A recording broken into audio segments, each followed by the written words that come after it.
আমার বিএনপির একটা মানুষের খুঁজে পাওয়া যাবে না যার বিরুদ্ধে মামলা নেই, সেই ইউনিয়ন পর্যায় থেকে শুরু করে একেবারে কেন্দ্র পর্যন্ত। শুধুবৃন্দ কাজী জাফর সম্পর্কে আমাদের বিজ্ঞ আলোচকেরা দীর্ঘ আলোচনা করেছেন।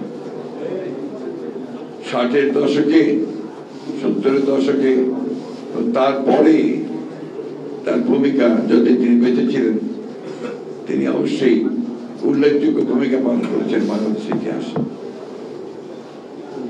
কাজী জাফর, আমরা যখন ছাত্র রাজনীতি করি তখন তিনি আমাদের নেতা ছিলেন। পরবর্তীকালে আবার তার সঙ্গে আমার ব্যক্তিগত ঘনিষ্ঠতা বৃদ্ধি পায় যখন আমরা বিরোধী দলে, তিনিও তখন এই সরকারের ছিলেন না, কিন্তু তাদের সমর্থন করছিলেন জাতীয় পার্টির একজন অন্যতম নেতা হিসেবে।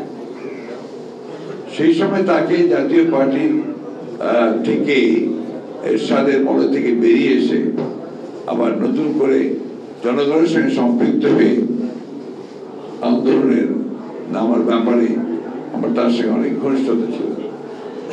মনে আছে আমি এখনো রাতের অন্ধকারে কিভাবে ছদ্মবেশে কাজী জাফরকে দেশনেত্রী বেগম খালেদা জিয়ার কাছে নিয়ে গিয়েছিলাম, এবং তখন থেকে তিনি আবার নতুন করে তার জনগণের পাশে থেকে দেশে গণতন্ত্র পুনরুদ্ধারের সে লড়াইয়ে তিনি সম্পৃক্ত হয়েছিলেন। বন্ধুগণ, এটা হচ্ছে অতীত।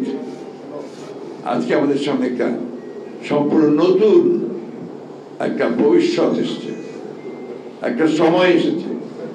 আমাদের মাঝে একটা বিপ্লবের পরে মানুষের মধ্যে একটা নতুন আশা সঞ্চারিত হয়েছে। আমরা অতীতের সমস্ত জঞ্জালগুলোকে দূরে ফেলে দিয়ে নতুন করে আমাদের দেশকে তৈরি করব, এবং সেটা এই সম্ভাবনা দেখিয়েছে আমাদেরকে আমাদের তরুণেরা, আমাদের যুবকেরা, আমাদের ছেলেরা, এবং অসম্ভবকে সম্ভব করেছে তারা।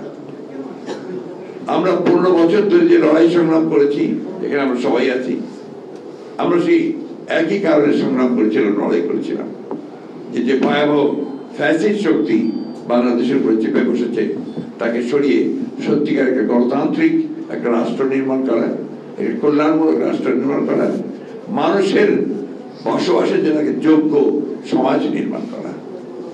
সেই লক্ষ্যে আমরা 15 বছর ধরে লড়াই করছি। এর মধ্যে আমাদের অনেক বন্ধু, অনেক সহকর্মী প্রাণ দিয়েছেন। আমাদের প্রায় 800-র মতো নেতা কর্মী তারা গুম হয়ে গেছে।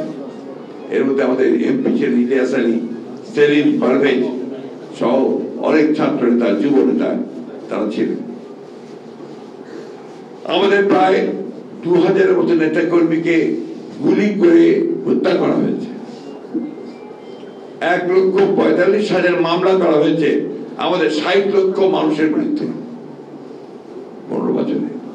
আমার বিএনপির একটা মানুষের খুঁজে পাওয়া যাবে না যার বিরুদ্ধে মামলা নেই, সেই ইউনিয়ন পর্যায় থেকে শুরু করে একেবারে কেন্দ্র পর্যন্ত।